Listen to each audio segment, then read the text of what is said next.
дэндээ жамсаг байгаа бүгдээрээ танин мэд. Дэндээ жамсаг баг танихгүй гэж энэ Монгол дураг байхгүй хаа. Манай хамгийн олон удаа сонгогдсон улсын их хурлын гишүүн. Энэ Монгол төрийн бүх хууль тогтоомжийг боловсруулсан эцэг хүн. Үйлдвэрийн доктор. Хаян гэгээр үлдэх. Түр нийгмийн нэгдээд үлдэлтэн манай дүндээ. Энэ Монголын парламент чинь Ахмад Тун залуу үеийнхний алтан хэлбэр зайлшгүй байх ёстой. Тэгэхээр Монгол төрийн энэ парламентын ой санамж бүхэлдээ дүндээ жамсаг бодог байж байгаа толгой татна.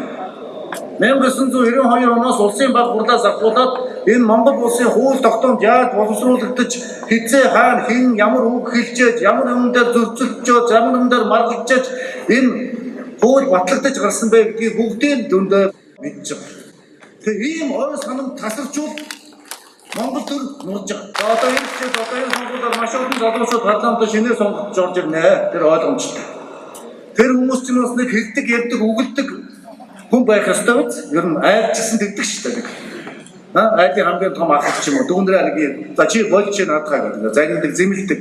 Дүүнтэй адилхан парламент чинь бас нэг айдаг, имээдэг ах хүн байх ёстой. Тэгжээ тэдний зохицуулдаг гэсэн. Тэр чинь хүмүүс байх учраас. Нэг англи гэсэн үг шүү дээ. Тэр нь манай дүндээ үүрэг ороод асар их байна.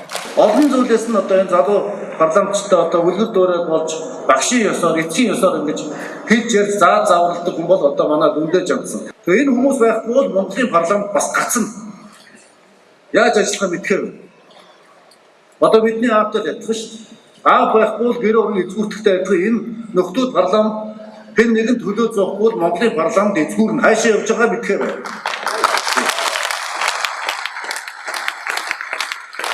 Ийм учраас одоо дүндээ ганцхан байгаа бид нар дахин нэг төвшүүлж байгаа маа. Өөрөө аргашаа сууж байгаа хүн. За одоо ах нь ингээд болий доо одоо ингээд өдөө ахч бол яг ясам дээр бол залуу хүн шүү дээ. Одоо бид нар хэлсэн. Ах нь одоо ингээд биеийн амрыг харж хоошоо суудаг цаг биш ээ. Одоо энэ улс орны зэвсэж бид тэр шударгаас тогтоох хөндлөө үзэж байна. Ирэх жил 4 жил бол энэ улс орны амьдралд бодиттой том өөрчлөлт гарах хэмжээдүүд та дэргэд маань байж бидэндээ зөвлөж заад сургаж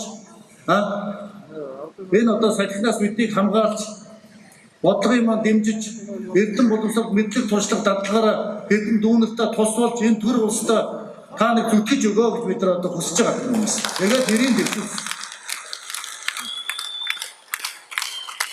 Өдөртөө одоо баяр хүнтэй тань одоо баярлалаа. Намайга даргын хүссэн хүсэлтийг хүлээж авч төр улсаа бодож биеийн амрыг гаргалгүй ачаалыг үл мартаж одоо парламентаа хүчин зүтгэхээр болсон би нэр чин сэтгэлээс баярлаж байна.